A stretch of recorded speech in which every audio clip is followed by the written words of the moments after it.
ধরুন, একদিন সকালে ঘুম থেকে উঠে দেখলেন যে মানুষটিকে গতকাল পর্যন্ত সবাই পাগল মনে করত, আজ তাকে রাজসভায় ডেকে পাঠিয়েছে রাষ্ট্র বাঁচানোর জন্য।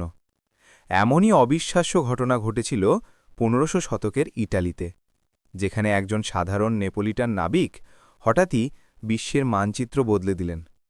এই মানুষটি ছিলেন ক্রিস্টোফার কলম্বাস, আর তার যাত্রা ছিল ইতিহাসের সবচেয়ে বিস্ময়কর মোড়।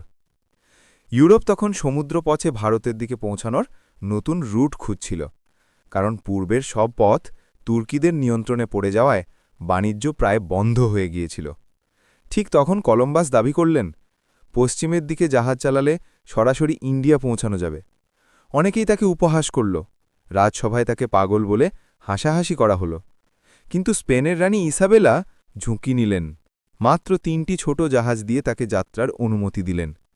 ১৪৯২ সালের সেই যাত্রা ছিল মৃত্যুর সাথে লড়াই। বিশাল আটলান্টিকের অজানা অন্ধকারে ৭০ দিনের বেশি সময় জাহাজ এগোতে থাকে।